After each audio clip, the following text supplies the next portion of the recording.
بسم اللہ الرحمن الرحیم، بسم اللہ وحدہ والصلاۃ والسلام علی رسول اللہ، اما بعد۔ سجدہ سہو کا طریقہ کار کیا ہے؟ یعنی اگر کوئی شخص نماز میں بھول جائے تو وہ سجدہ سہو پھر کیسے کرے؟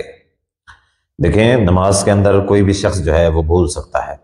انسان ہے، انسان سے کہیں بھی بھول ہو سکتی ہے، اور ظاہری سی بات ہے، حدیث میں آیا ہے کہ شیطان جو ہے وہ جب نمازی کے پاس آتا ہے اور اس کو وسوسے اور خیالات ڈالتا ہے، تو اس شیطان کا نام خنزب ہے، نبی صلی اللہ علیہ وسلم نے فرمایا۔ تو وہ کیا کرتا ہے کہ نمازی کے یعنی دماغ میں خیالات ڈالتا ہے، سوچیں ڈالتا ہے، تو وہ ظاہر ہے کہ وہ شخص کبھی جو ہے نا ان سوچوں میں پڑھ کے نماز کے اندر بھول سکتا ہے، تو یا کسی بھی وجہ سے بھول سکتا ہے، تو اس کے لیے پھر سجدہ سہو ہوتا ہے۔ اب اس سجدہ سہو کا طریقہ کار کیا ہے؟ اس سجدہ سہو کا جو طریقہ کار ہے وہ آج آپ لوگوں کو سمجھاتے ہیں کہ سجدہ سہو کیسے کرنا ہے۔ دیکھیں، قرآن و سنت سے سجدہ سہو کے دو طریقے جو ہے نا وہ حدیث سے ثابت ہیں۔ ایک طریقہ ہے جو یعنی کوئی بھی شخص نماز کے اندر بھولا ہے تو وہ کیا کرے گا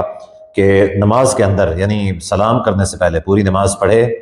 تشہد مکمل پڑھ لیا، ابھی سلام کرنا تھا تو سلام کرنے سے پہلے 2 سجدے کر لے، اس کے بعد پھر سلام پھیر دے۔ حدیث کے اندر اس کا جو ہے نا حوالہ موجود ہے، ثم یسجد سجدتین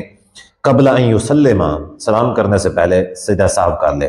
حدیث میں آتا ہے کہ نبی صلی اللہ علیہ وسلم نماز میں بھول گئے تشہد، نبی صلی اللہ علیہ وسلم نہیں بیٹھے، تو بعد میں نبی صلی اللہ علیہ وسلم کو نماز میں ہی یاد آیا، تو آپ صلی اللہ علیہ وسلم نے کیا کیا کہ پوری نماز مکمل کی۔ نماز مکمل کرنے کے بعد وہ جب سلام کرنا چاہا تو سلام کرنے سے پہلے صحابہ کہتے ہیں کہ نبی صلی اللہ علیہ وسلم نے 2 سجدے سجدہ سہو کے کیے، اور اس کے بعد پھر نبی صلی اللہ علیہ وسلم نے سلام کیا، تو جو پیچھے کے نمازی تھے انہوں نے بھی پھر ایسا کیا نبی صلی اللہ علیہ وسلم کے پیچھے۔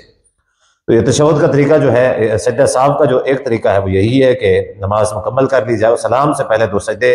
کر لیے جائیں، اور 2 سجدے کرنے کے بعد پھر سے سلام پھیر دیا جائے۔ اور دوسرا طریقہ جو ہے وہ یہ ہے کہ نماز کے اندر بھول گیا تو یاد نہیں آیا، سلام بھی پھیر دیا ہے، تو اب اس کا کیا طریقہ ہے؟ اب اس کا طریقہ پھر یہی ہے کہ 2 سجدے کر لیے جائیں، اور 2 سجدے کرنے کے بعد یہ ہے کہ وہ بندہ جو ہے وہ سجدہ سہو کرے، اور سجدہ سہو کرنے کے بعد پھر سلام پھیر دے۔ یعنی سلام پھیر دیا نماز کا، تو نماز کا سلام پھیرنے کے بعد وہ کیا کرے گا؟ سجدہ سہو کرے گا،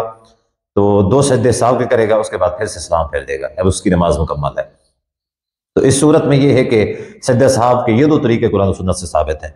لیکن ایک بات یاد رکھیے گا کہ اگر نماز کم ہوئی ہے، یعنی اگر کسی شخص نے 3 رکعت پڑھ لی ہیں، اس کو یاد آیا، تشہد پڑھ لیا، اس کو یاد آیا، یا سلام پھیر دیا، اس کو یاد آیا کہ اب میں نے تشہد پڑھ لیا ہے تو اب کیا کروں، یعنی سلام کر دیا ہے، میں نے 3 رکعت پڑھی ہیں، تو اب اس کا طریقہ یہی ہے کہ وہ علیحدہ سے 1 رکعت پڑھے گا اور سجدہ سہو کرے گا۔ جبکہ اگر کسی کو نماز کے اندر شک پڑ رہا ہے،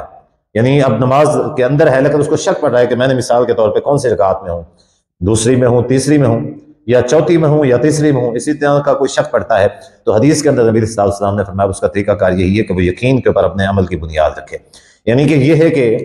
ظاہر ہے کہ اگر اس کو شک پڑ رہا ہے کہ یہ میری 4 رکعت ہے یا 3 رکعت ہے، تو اس بات کا تو یقین ہے کہ یہ 3 رکعت ہو سکتی ہے، 4 نہ بھی ہو تو 3 تو پکی ہے،